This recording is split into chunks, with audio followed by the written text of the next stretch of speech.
व्यासपीठावरून प्रभू रामचंद्रांच्या विरुद्ध बोलणारे, गरड ओकणारे हे या देशामध्ये फिरतायत, आपल्या डोळ्याचे देखत फिरतायत. आपल्याला लाज वाटली पाहिजे. हे प्रशासन आपल्याला जर का उलट प्रश्न विचारत असेल की गोमाता तुझी आई आहे का, ती वर्दी काढून ये, तुला सांगतो कोण आहे.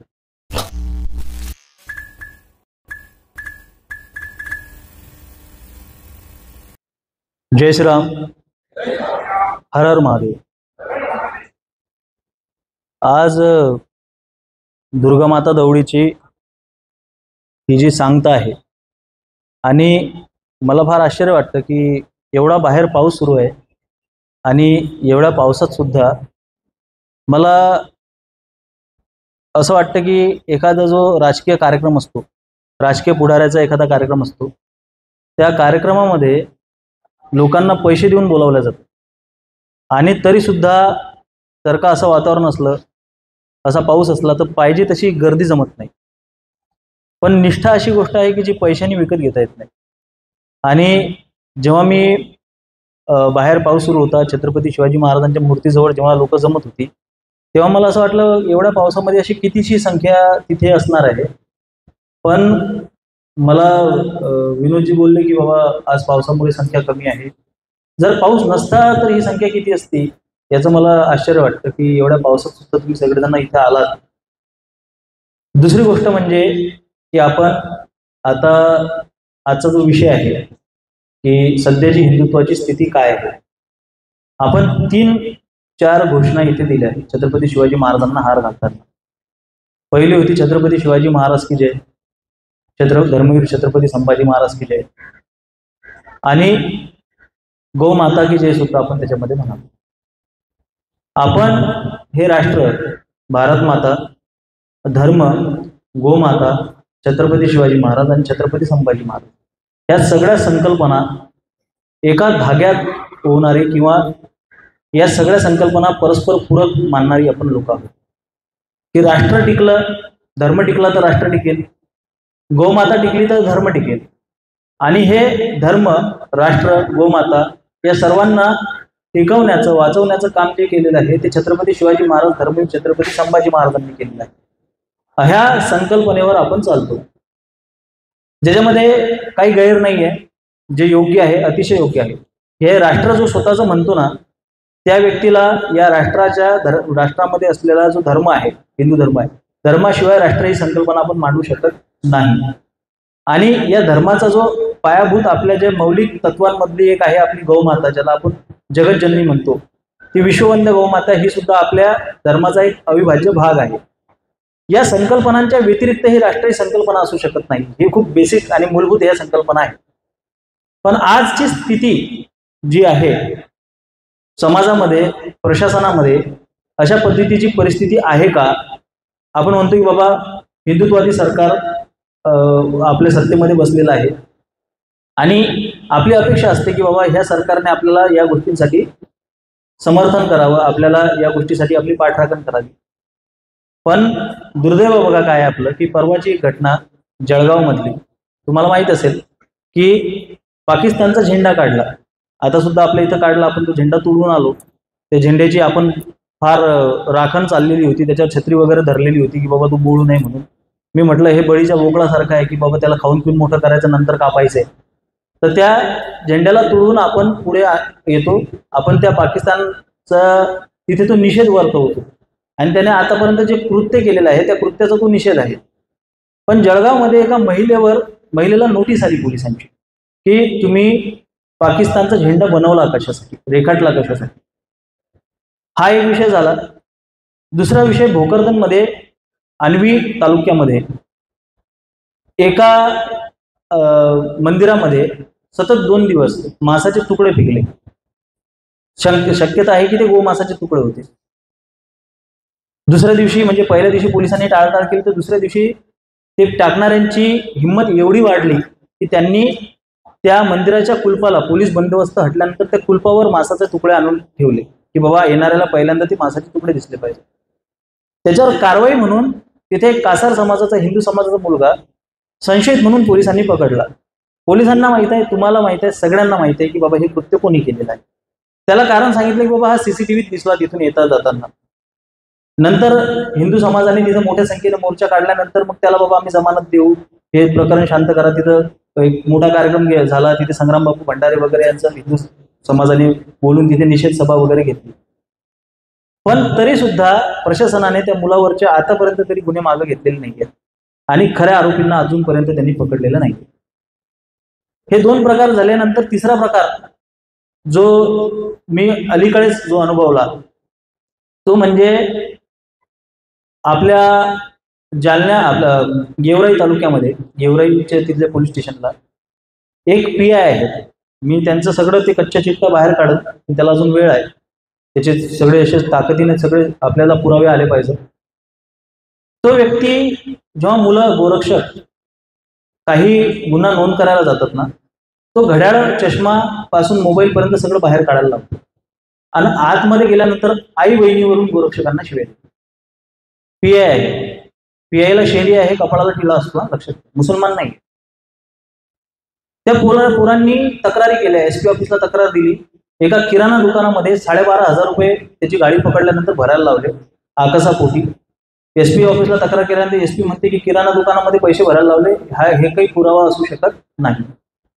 ते गुगलचा स्क्रीनशॉट वगैरे सगळं तिथे म्हणते मी 40 किलोमीटर जाऊन किराणा भरणार आहे. हा एक प्रकार आहे.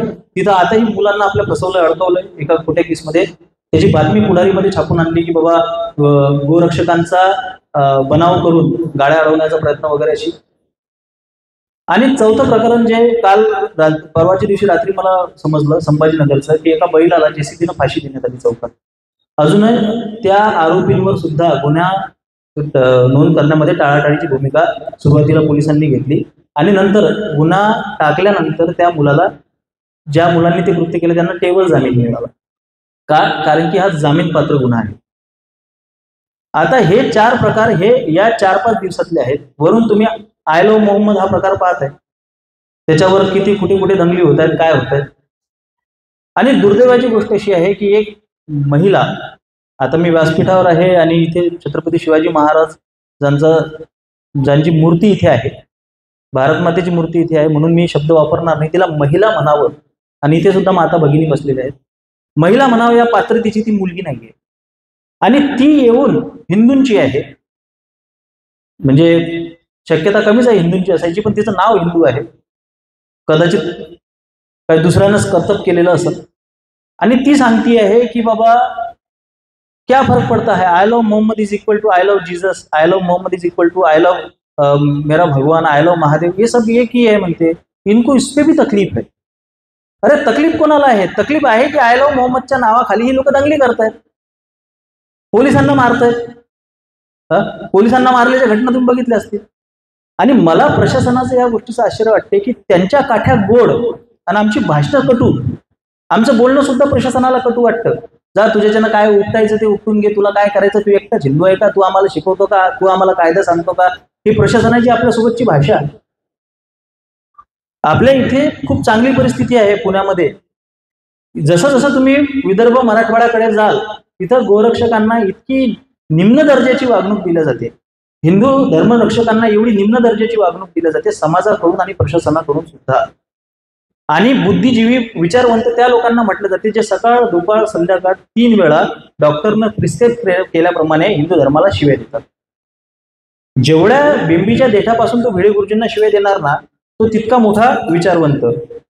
जितक्या जास्त मोठ्या प्रमाणात तो मिलिंद भाऊ एकबोटेंच्या नावाने जो शंका करणार तो तेवढा मोठा बुद्धिजीवी. जेवढा तो प्रभू रामचंद्रांना गलिच्छ टीका टिप्पणी करणार तेवढा तो महान, तेवढा तो त्याला समाजाची जाणीव आहे बाबा, त्याला फार ही आपल्या समाजाची मानसिकता आहे. परवा मला एक धमकी आली, तो व्हिडिओ मी सोशल मीडियावर टाकला. लोकांना मी इथं स्पष्ट करतोय, मी ह्या युट्यूबला सुद्धा जाणार आहे हा व्हिडिओ घेऊन. मला सगळ्यांना एक गोष्ट स्पष्ट करायची आहे. मला त्याच्यानंतर ज्या प्रतिक्रिया आलेल्या आहेत त्या अशा होत्या की दादा मला झोप आली नाही, मला भीती वाटली, तो तुम्हाला थेट धमकी देतो वगैरे वगैरे. मी समाजाने घाबरून जावं याच्यासाठी तो व्हिडिओ टाकलेला नाही.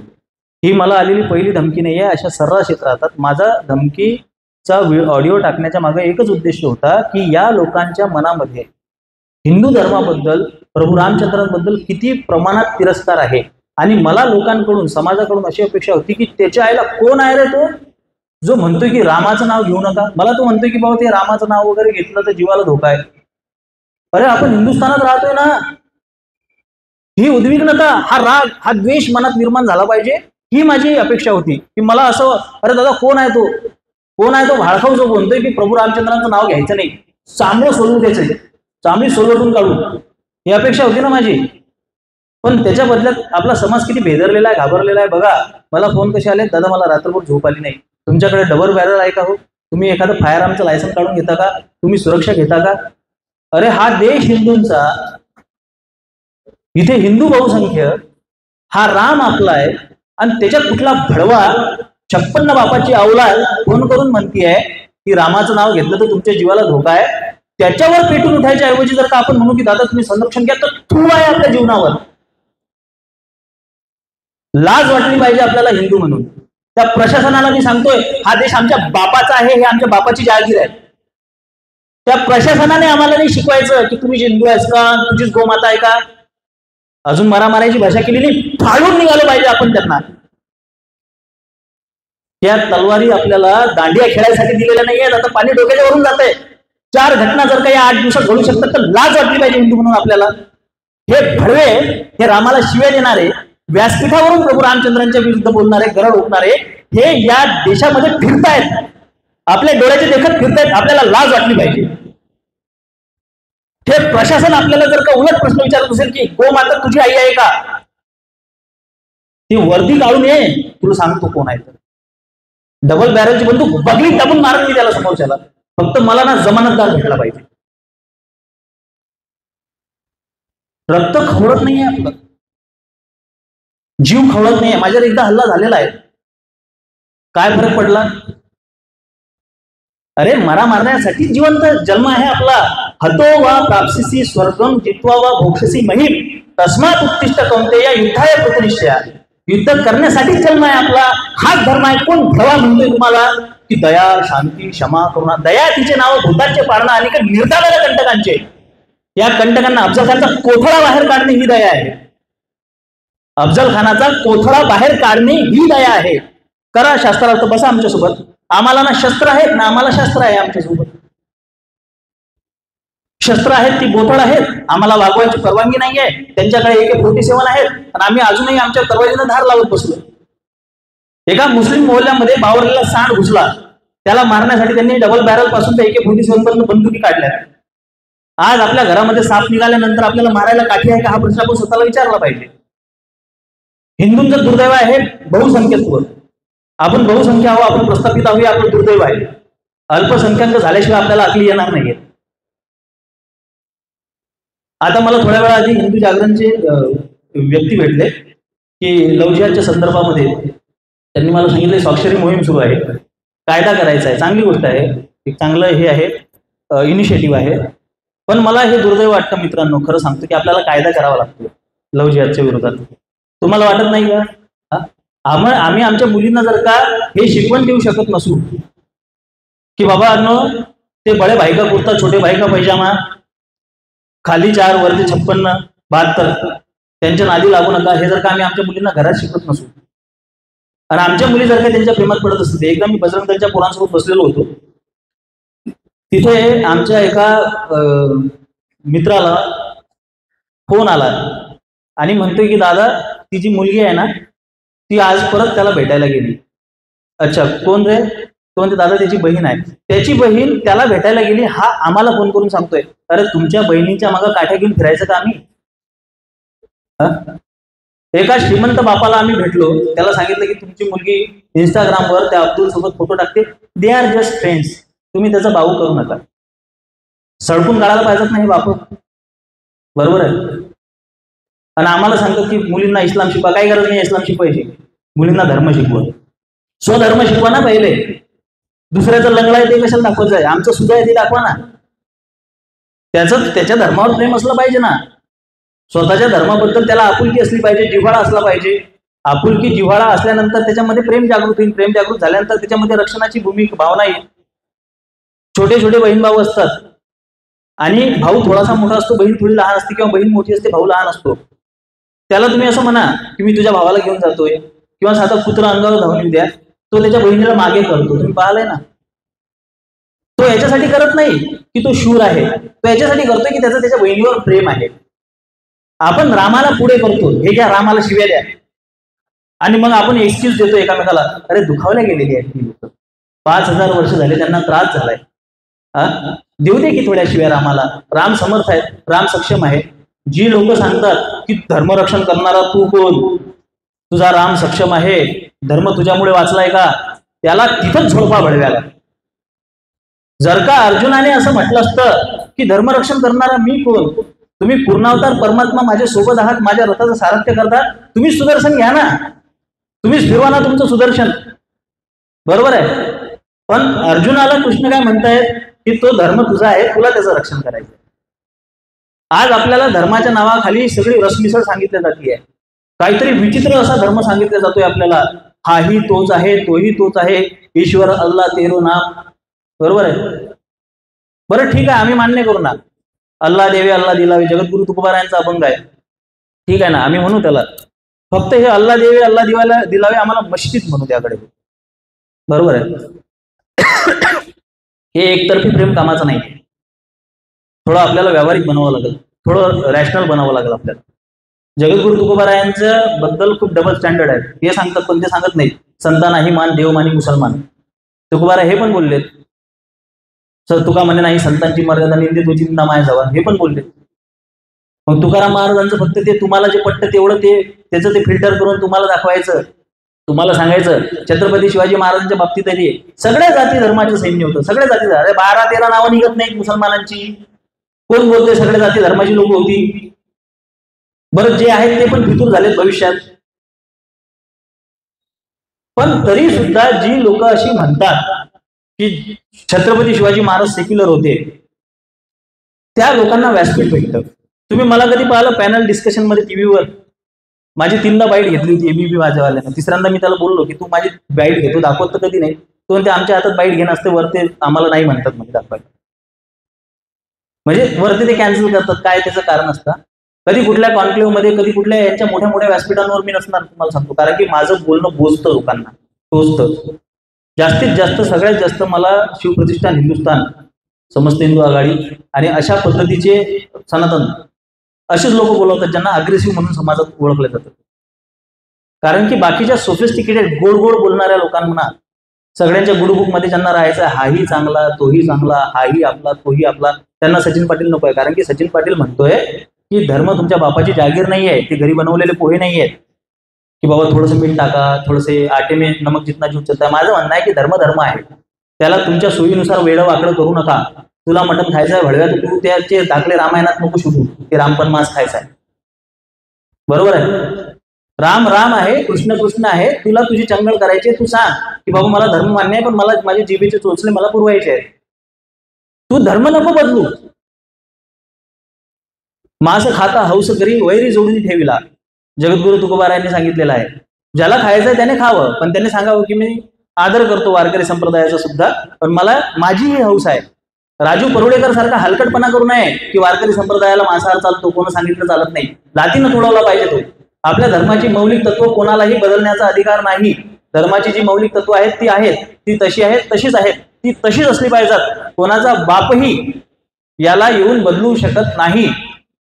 धर्माला फ्लेक्झिबल करायच्या नादात लागू नका. धर्माची सर्वसमावेशकता आपल्याला पाहिजे. मग आपल्याला हेही चालतं तेही चालतं, मग मुसलमाने चालवून घ्या की. मुसलमान काय टोचतात का तुम्हाला? बरोबर आहे.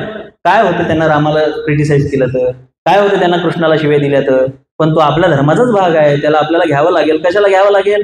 जावई करून घे. बरोबर आहे. काही घ्यायचं छंद नाही रामाचा, तो देह काय कामाचा. लिटमस पेपर टेस्ट आहे, हिंदुत्वाची लिटमस पेपर टेस्ट म्हणतो मी याला. जो म्हणतो मी नास्तिक हिंदुत्वादी आहे तो हिंदुत्वादीच नाही आहे. नास्तिक हिंदुत्वादी हा प्रकार नसतो. एक तर बाई असतो, एक तर माणूस असतो. हा मधला प्रकार आहे. लिटमस पेपर टेस्ट म्हणजे तुम्हाला जर का विज्ञानाचे विद्यार्थी तुम्ही असाल, ऍसिडिक आणि अल्कलाइन, लिटमस पेपर बघून ते रेड आणि ब्ल्यू व्हायचं, त्याच्यावरून ठरवायचं की हा पदार्थ ऍसिडिक आहे का बेसिक आहे. तर त्याच्यानुसार आपल्या धर्माची एक लिटमस पेपर टेस्ट आहे, त्याला राम लावून बघायचा. तो राम लावल्यानंतर त्याचा जळफळाट झाला, कुठला राम कसला राम, तर तो कितीही तुपात घोळला तरी तो आपला नाही. लक्षात घ्या. जो रामाचा नाही तो कामाचा नाही. एक तो रामजादे होते, दुसरे हरामजादे होते. तर आपल्याला रामजादे आपल्या सोबत घ्यायचे आहेत, हरामजाद्यांची आपल्याला गरज नाही आहे. मूठभर राहिले तरी चालतील, पण निष्ठावान पाहिजेत. हेड काउंटची आपल्याला आवश्यकता नाही आहे. आपल्याला बाजार गर्दी करायची नाही आहे. आणि जर का तुम्हाला असं वाटत असेल की बाजार गर्दीने हिंदुत्व टिकेल, तर हा तुमचा गैरसमज आहे. तुम्हाला जर का करून पाहायचं असेल तर नेहमी एक गोष्ट लक्षात घ्या की जिथे गर्दी असते ना तिथे निष्ठा नसते. आपल्याला आपला दर्जा वाढवायचा आहे. त्याच्यामुळे समाजात एखाद्या ठिकाणी गर्दी करण्यासाठी मला एका मोठ्या व्यक्तीने म्हटलं होतं की मंदिरांमध्ये कपड्यांचा प्रोटोकॉल नको म्हणे. कसे बसे म्हणे आपले तरुण वर्ग मंदिरांमध्ये जातोय, कसा बसा आपला तरुण वर्ग मंदिरांमध्ये येतोय, तर त्यांना जर आपण कपड्यांचा प्रोटोकॉल लावला तर ते मंदिरात येणार नाही. म्हटलं त्यानं मंदिर डुबणार आहे का? धर्माला लोकांची गरज आहे की लोकांना धर्माची गरज आहे? अरे जर का धर्मातली गर्दी वाढल्यानं जर का हिंदुत्व टिकलं असतं तर मग गौतमी पाटीलचे कार्यक्रम घ्या ना तुम्ही मंदिरामध्ये. गर्दीच गर्दी. अरे हे काय आमिष दाखवून बोलवायची जागा आहे का मंदिर? म्हणजे ज्याच्या मनामध्ये निष्ठा असेल तो झक मारून मंदिरात जाणार. तुम्ही काय आमंत्रण देणार आहे का लोकांना मंदिरात या मंदिरात या? वळवण्याचा प्रयत्न करू नका. लक्षात घ्या, मोठ्या भावाच्या भूमिकेत या. अभिमानानं जगा हिंदू म्हणून, लाचारपणाने जगू नका. बहुतांश दुर्दैवाची गोष्ट आहे महाराष्ट्रामध्ये ना लाचारच साले वक्ती जन्माला येत आहेत. एवढी लाचारी शिकवतायत. मी पाहतोय की बाबा नाही आपल्याला ह्याला घ्यायचंय, त्यालाही समाविष्ट करून घ्यायचं आहे. आपल्याला भिडे गुरुजी असे वादग्रस्त वक्तव्य करतात, मग त्याच्यामुळे समाज तुटतो, समाज दुरावला जातो. अरे त्या माणसाचं मत आहे स्वतःचं, माणूसच नाही विभूती आहेत आमच्यासाठी गुरुजी. त्यांनी ते मत मांडलंय. मी तर म्हणतो तुम्ही डिफेंडही करू नका त्या गोष्टीला. मला एका जणांना म्हटलं होतं गुरुजी असे कसे बोलले. म्हटलं गुरुजीला जाऊन विचार. मी का वकील पत्र घेतलंय का? तुम्ही डिफेंड करताय याचा अर्थ तुम्हाला कुठेतरी वाटते गुरुजी चुकलेत. काय गरज आहे डिफेंड करायचं? निक तू कोण रे? तू मापा काढतो का भाडव्या? लायकी आहे का तुझी गुरुजींवर बोलायची? हे उत्तर असलं पाहिजे आपलं. तुमच्या घराचा दरवाजा कोण ठोठावला आणि त्यानं तुम्हाला विचारलं तुझा बाप तुझा याचं आम्हाला सर्टिफिकेट दाखव, तुम्ही घरातले कागदपत्र शोधणार आहे का की जागेवर गार करणार त्याला? गुरुजींबद्दल तुम्हाला प्रश्न विचारतात गुरुजी असे कसे बोलले, मग त्याचा आपण खंडन लिहितो हातात भर. चल निघ. तू शिकवतो का गुरुजी कसे बोलतील? तर तू लायकी आहे का भाडव्या? ही भाषा असली पाहिजे आपली. ही भाषाच गायब झाली आपली. हिंदू धर्मामध्ये सतीप्रथा कशी होती? तुझी माया सती केली का? नाही. मग बस गपचप. हे उत्तर असले पाहिजे आपले. कोणाशी आर्ग्युमेंट करतोय आपण? मूर्खांसोबत. Argue with fool only prove that there are two. मूर्खासोबत जेव्हा तुम्ही वाद घालता तेव्हा तिथे एकच गोष्ट सिद्ध होते की दोन मूर्ख आहेत, एक तो एक तुम्ही. तुम्ही ती वाघाची गोष्ट ऐकली का? सिंह जंगलाचा राजा असतो, वाघ आणि गाढव सिंहाकडे जातात.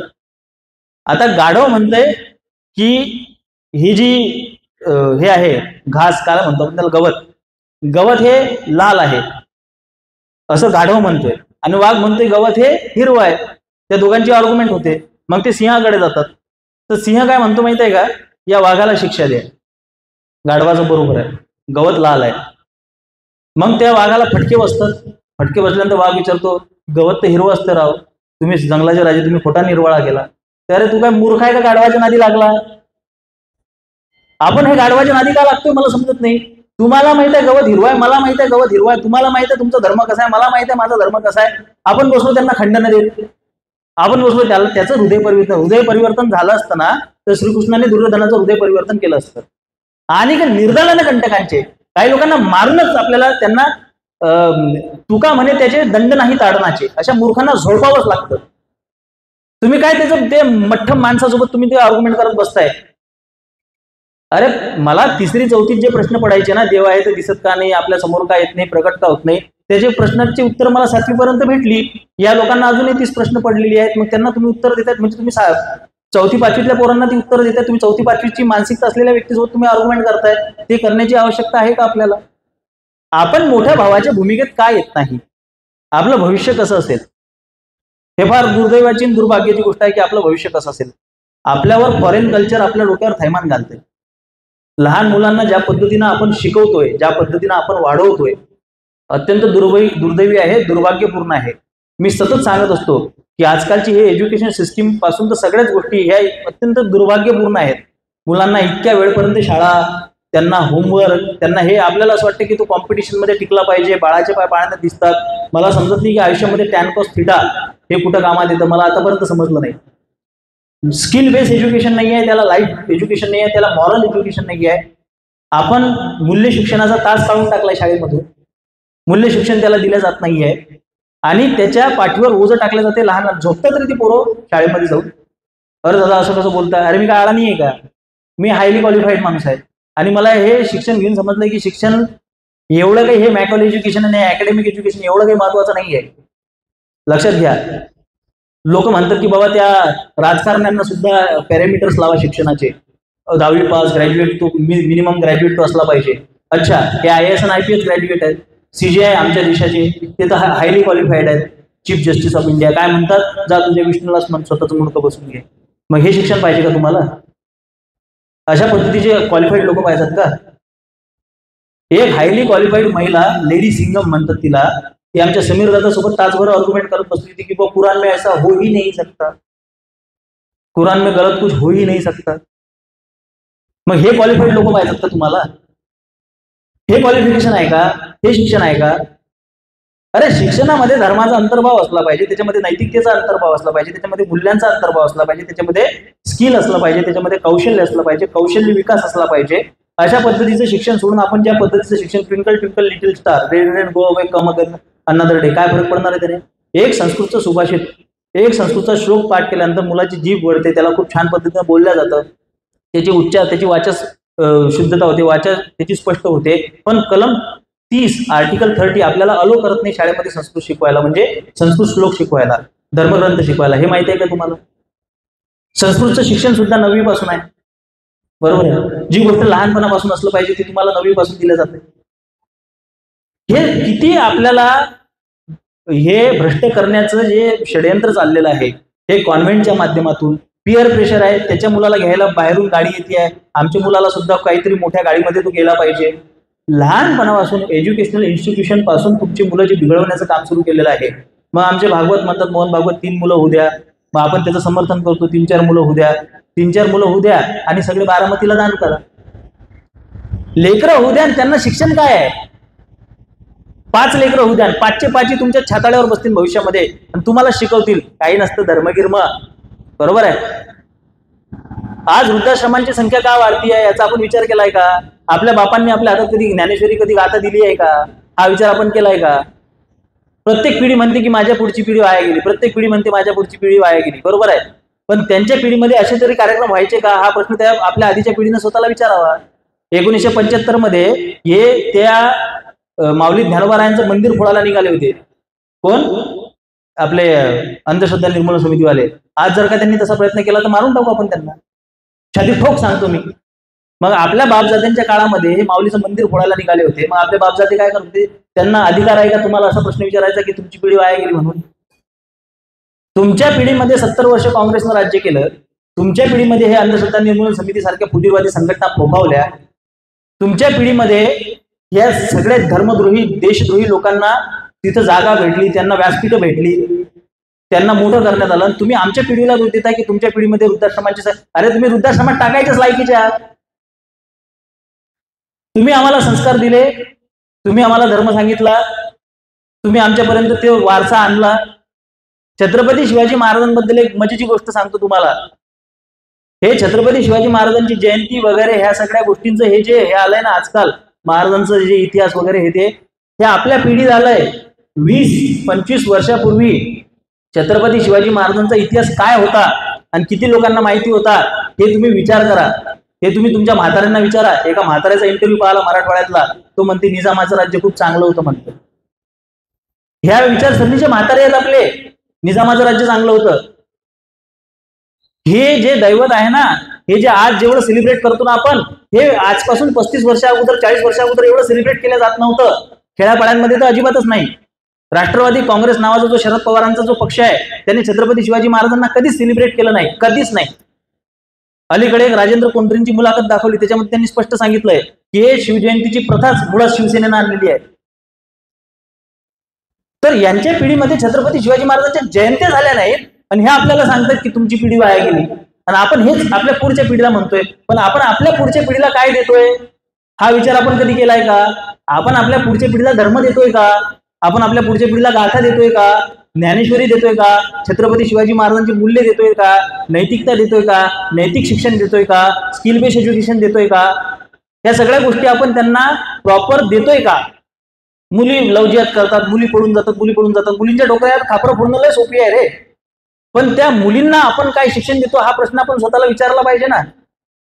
मुलींचा वडिलांसोबत संवाद नाहीये, घरामध्ये त्यांच्या संभाषण नाहीये, बापच दारू पिऊन येतो, तो मुलीला काय संस्कार देणार आहे? मुलीचा रोल मॉडेल कोण असतो? तिचा बाप असतो. पण बापानं रोल मॉडेल सारखं राहिलं पाहिजे ना. पण दुर्दैवाची गोष्ट अशी आहे की आज रोजी मी समाजात माझं पौरुष, माझं पुरुषत्व, माझा पुरुषार्थ हा माझा असा असला पाहिजे की माझ्या मुलीला माझ्यामध्ये ते क्षमता असल्या पाहिजेत, माझ्यामध्ये ते मूल्य असले पाहिजेत की तिला नेहमीच बाप म्हणून मी रोल मॉडेल वाटलं पाहिजे. म्हणजे ती तिचा जोडीदार सुद्धा तसाच निवडेल. माझ्या कपाळाला गंध असलं पाहिजे, मी मोठ्यांसमोर झुकलो पाहिजे, मी ज्येष्ठांचा मान ठेवला पाहिजे, मी निर्व्यसनी असलो पाहिजे, माझ्यामध्ये क्षमता असल्या पाहिजेत. तिला नेहमी बापाला बघून एक क्षमतावान पुरुष तिला दिसला पाहिजे. पण आज असं जर का होत नसेल, आज जर का पुरुष हे पौरुषहीन झालेले आहेत, आज पुरुषांच्या जर का डेड बॉडीज जर का ड्रामात सापडत आहेत आपल्याला, आणि एवढ्या मोठ्या डिवोर्सच्या केसेस वाढत आहेत, समाजामध्ये विभक्त कुटुंब पद्धती आलेली आहे, संयुक्त कुटुंब पद्धती लोप पावलेली आहे. आणि त्याच्यासाठी आपण जर का काहीच प्रयत्न करू, खूप बेसिक पासून सुरुवात करावी लागणार आहे. खूप बेसिक पासून. धर्म म्हणजे केवळ भाजपा सत्तेत असणं नाही.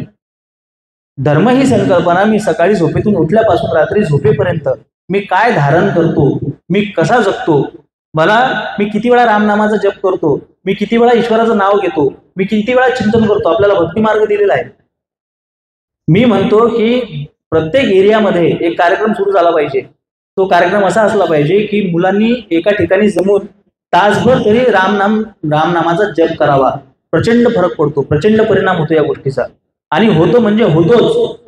पण आपल्याला कुठल्याही व्यासपीठावरून रामनाम सांगितलं जात नाही. हे कसली धर्मपीठ आहे, हे कसली व्यासपीठ आहे, हा आपण प्रश्न स्वतःला विचारला पाहिजे. त्या रामनामाचा अखंड जप झाला पाहिजे. घरामध्ये सुद्धा आपल्या त्या पद्धतीचं आपलं अन्न तशा पद्धतीचं बनलं पाहिजे. स्वयंपाक करताना आपल्या घरात जर का मेथीची जोडी निवडताना जर का बायका त्या टीव्ही सिरियल सासबहूच्या पाहत असतील तर मुलांवर काय संस्कार पडणार आहे? संस्कारहीन समाज आपला झालेला आहे, कणाहीन समाज आपला झालेला आहे.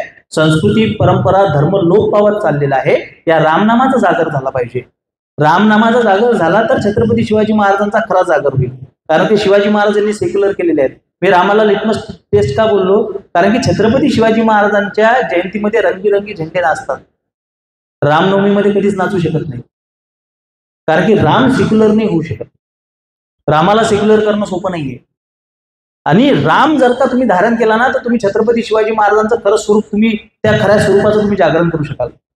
हे छत्रपती शिवाजी महाराजांना यांनी जो सेक्युलर रंग दिलाय ना, तो बुरखा पण टराटरा फाडून टाकू. त्याच्यामुळे इथे जर का आपल्याला धर्माचं जागरण करायचं असेल ना तर आपल्याला रामनामाचं जागरण केलं पाहिजे, आपल्याला गाथेचं जागरण केलं पाहिजे, आपल्याला ज्ञानेश्वरीचं जागरण केलं पाहिजे. गाथा आणि ज्ञानेश्वरीशिवाय शिवचरित्र समजणार नाही. आपल्या लोकांची मूर्ख थिंकिंग आहे, मूर्खपणा. एक शेवटची गोष्ट सांगतो तुम्हाला. अघोरा नावाचे एक पुस्तक आहे, कादंबरी आहे, रॉबर्ट सुबोडा लिखित. आता हा जो रॉबर्ट सुबोडा आहे हा रशियन आहे. तो भारतामध्ये आला, त्याने अध्ययन केलं तंत्र संप्रदायावर, तो तांत्रिक झाला आणि तो आज रोजी सुद्धा रशियातून तो व्हिडिओ करतो. आणि ज्ञानेश्वरीचं खूप सुंदर त्याने एकदा निरूपण केलेलं आहे. माऊली ज्ञानोबारायांवर तो बोलला, मला मी भावनिक झालो. माझ्या डोळ्यात पाणी आलं एकदम की माऊली ज्ञानोबारायांबद्दल रॉबर्ट सुबोडा बोलतोय.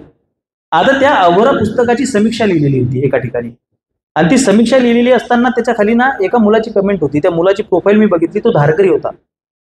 ती कमेंट अशी होती की असल्या फालतू पुस्तकांची आम्हाला आवश्यकता नाही, आम्हाला शिवचरित्र वाचायचंय, शिवचरित्र वाचा. आणि त्याच्या खाली 5-6 कमेंट अशा होत्या की शिवचरित्र वाचल्यावर कशाची महाराज असते ना तर ढुंगणावर लाता मारले असते, तुमच्या लक्षात येईल.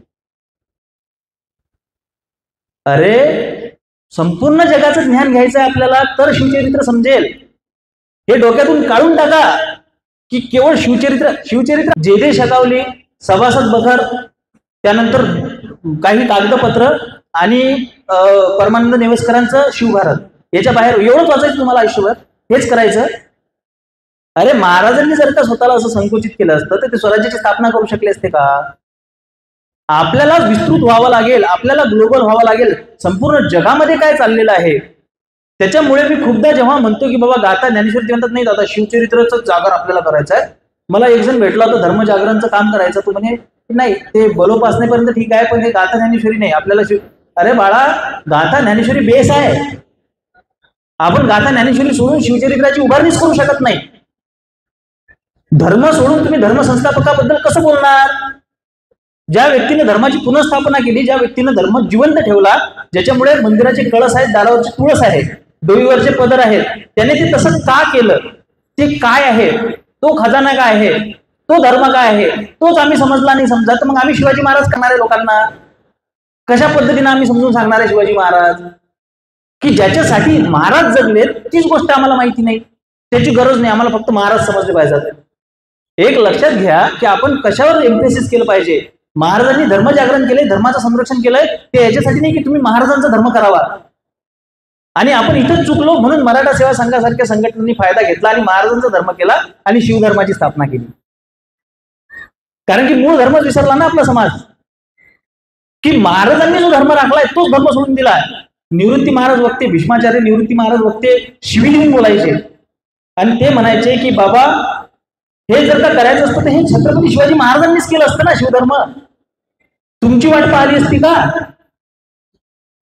की बाबा कुठेतरी भविष्यामध्ये सिंदखेड राजामध्ये पुरुषोत्तम खेडेकर नावाचं एक रत्न जन्माला येईल आणि ते जिजाऊ जयंतीला त्या जिजाऊंच्या समोर लावण्या सादर करेल. आमचे दत्ताभाऊ आहे तिथं, त्यांच्यावर केस झाली होती त्याच्या संदर्भात, त्यांनी निषेध वर्तवला होता. बरं, पोस्ट काय होती? पुरुषोत्तम खेडेकरचा निषेध, त्याच्यासाठी केस झाली होती बरं. आणि ते सुद्धा तेव्हाच्या शिवसेना आणि यानं केली होती, काय संभाजी ब्रिगेडनी जॉईंट व्हेंचर. तेव्हा शिवसेना भाजपची युती होती तेव्हाचा विषय. तर अशा पद्धतीने जर का महाराजांना तुम्ही जर का अशा पद्धतीनं प्रोजेक्ट केलं आणि त्यांचा जर का बेसच काढून घेतला तर लक्षात घ्या भविष्य आपलं फार भयंकर आहे. आपल्याला बेस द्यावा लागेल, आपल्याला धर्माचा जागर करावा लागेल, आपल्याला प्रभू रामाचा जागर करावा लागेल आणि हेच आपलं भविष्य आहे.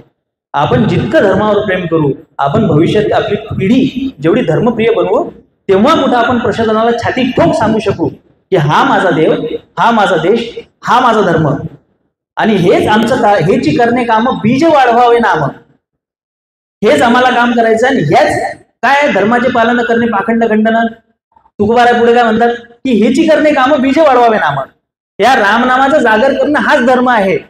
आणि हा जेव्हा आपण समजू ना तेव्हा खऱ्या अर्थानं आपण छत्रपती शिवाजी महाराज, छत्रपती संभाजी महाराजांच्या रक्तगटाची माणसं घडवू शकतो. तर आपल्याला त्या बेसवर काम करायचं आहे, आपल्याला त्याच्यासाठी काम करायचं आहे, तशा पद्धतीच्या पिढ्या घडवायच्या आहे आणि ती शपथ आपल्याला घ्यायची आहे. एवढ्या पावसामध्ये तुम्ही जी निष्ठा दाखवली या भव्याच्या संदर्भात, तुम्ही जी निष्ठा दाखवली छत्रपती शिवाजी महाराज, छत्रपती संभाजी महाराज, आदरणीय शिवतपस्वी भिडे गुरुजी, शिवप्रतिष्ठान हिंदुस्थान, या सगळ्या गोष्टींबद्दल जी तुमची निष्ठा आहे त्याचं खरोखर वाखाणण्याजोगती आहे. आणि खरोखर तुम्ही इथं आलात, मला ऐकून घेतलं. फक्त याची अंमलबजावणी झाली पाहिजे. नामा म्हणे ग्रंथ श्रेष्ठ ज्ञानदेवी, एक तरी ओवी अनुभवावी. ज्ञानेश्वरी हा वाचण्याचा नाही, हा अनुभवण्याचा ग्रंथ आहे.